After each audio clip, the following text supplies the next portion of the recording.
Welcome Wanderer, Season 10 is around the corner and they just got us the updated patch notes, and I got very good news for you. They mostly buffed stuff and didn't trash anything. Now before we get into the nitty and gritty details, what is Season 10? First, we get a rework of the Infernal Hordes with a brand new boss. During an Infernal Horde run, you can enter Chaos Waves, and these Chaos Waves are going to be mini games that give you tons of ether. And at the end, you can spend that ether to confront Bartok, the Lord of Chaos, which will also drop you chaotic uniques. And chaotic uniques are probably the coolest thing that ever happened to Diablo. This here, for example, is the Banished Lord's Talisman as a glove. Yes, the usual amulet slot is now a glove. It will always roll as a maximum aspect 60% plus another 50% increase. Amazing. These chaotic uniques can roll as a helmet, chest, gloves, pants, and boots.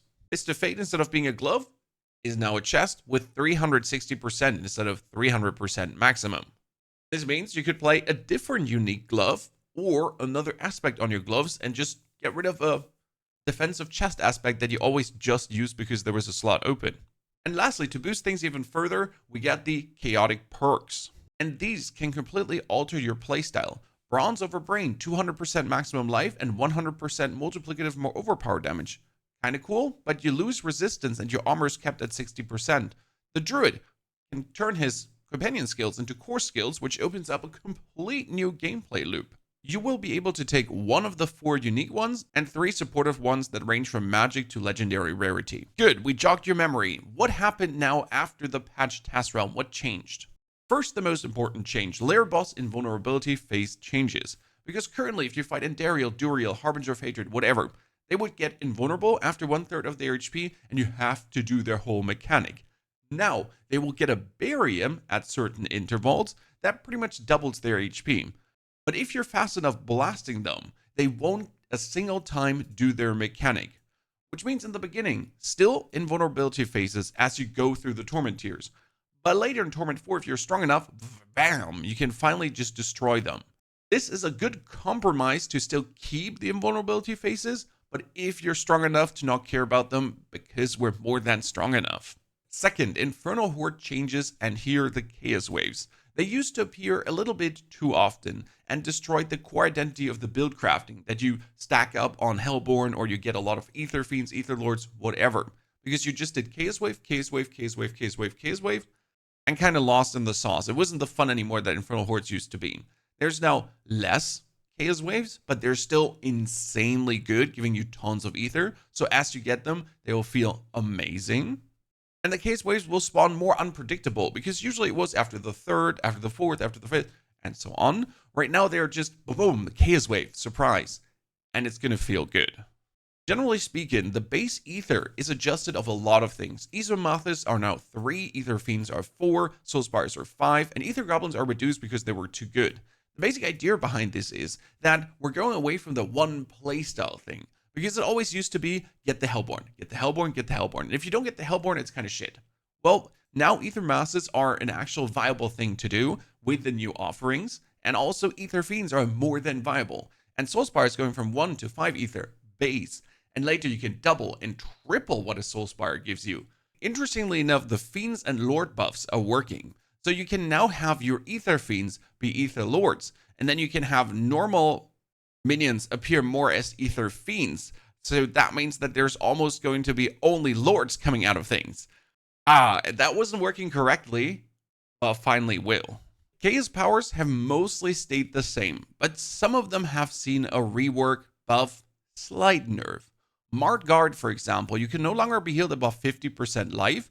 You gain 5 to 10% maximum resistance to all elements, and 10 to 20% armor, and 5 to 100% increased barrier and fortified generation.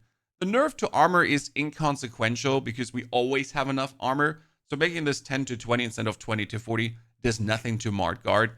It's still worth it together with one of the unique powers.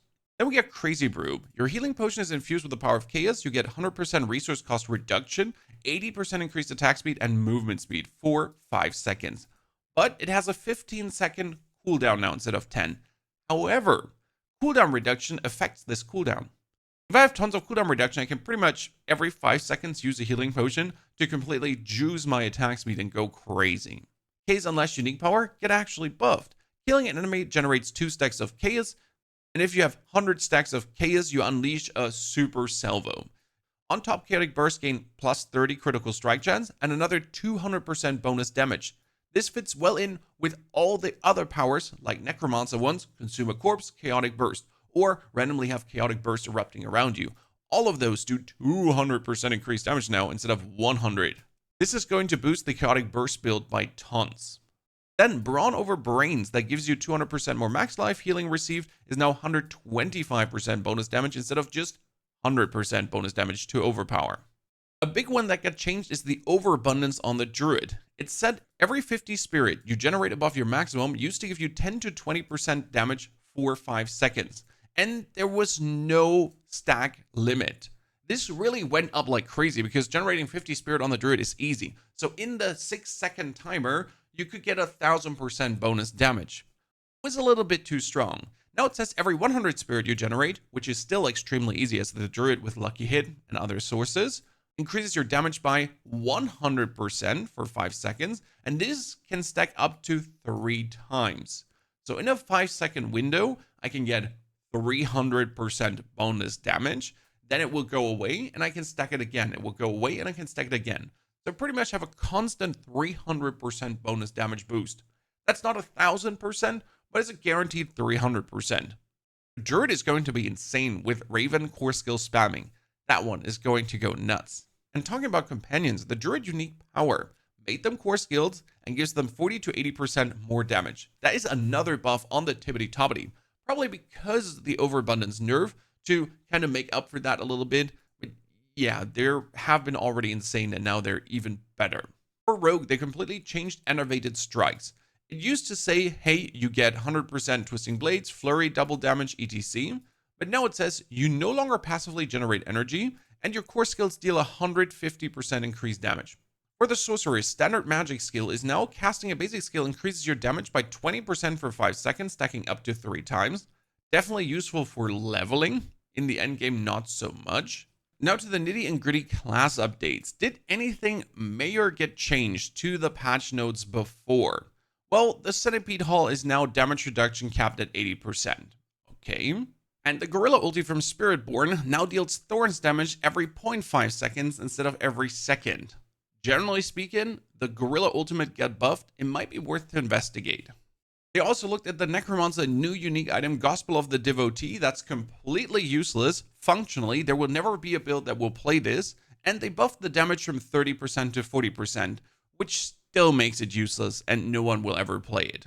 The Hellhammer from Barbarian though, which ignites the ground burning enemies, now says Upheaval deals 150% increased damage to burning enemies and also ignites the ground burning enemies for an additional 1660 damage over 4 seconds. That's pretty good having 150% fixed bonus damage. We love to see that. For the sorcerers, we had a lot of charged bolt buffs and they're still there. The aspect of the charged flash was one of them. After a charged bolt hits an enemy 50 times, your next 3 charged bolts become waves that pierce and critically surge. Now it says, Crackling Energy deals 60% increased damage. When you have Crackling Energy, charged bolts spends a charge to also fire a wave, dealing Crackling Energy damage in the area. That's pretty good because it's a flat buff, just 60% more to Crackling Energy as we're actually playing around with that. Should work better than the weird wave that itself then had 140% bonus damage. Instead, we're boosting all of our Crackling Energy, not just the wave. And the Staff of Lem Eason, which can also be a chaotic unique and therefore end up on your gloves or pants or boots. Usually said, your casts of charged bolts have 40 to 80% chance to attract enemies and last 300% longer. Now says, charged bolts attempt to seek enemies, last longer, and deal 80% increased damage for every second the bolt is alive for. Ergo, if you stand away from the enemy further, it's just not like right into them, and you spam your charged bolts and they're heat seeking. 21, 22, they're alive for 2 seconds. That's 160% bonus damage just like that. And that's surprisingly it for the changes. Which means Companion Druid should be completely insane. Necromancer, a couple of interesting builds. Ball of Lightning Sorc in 2 different ways. Did not get altered at all, and we should be able to Ball of Lightning, quick zoom around and hit our enemies plus the charged bolt fun. I'll tell you this, I am supremely surprised that they did not neuter our builds, and I'm very happy to get out and play the new season. What do you think? Tell me in the comments below. and also check out the builds that are going to be this amazing. Take care and have a good day.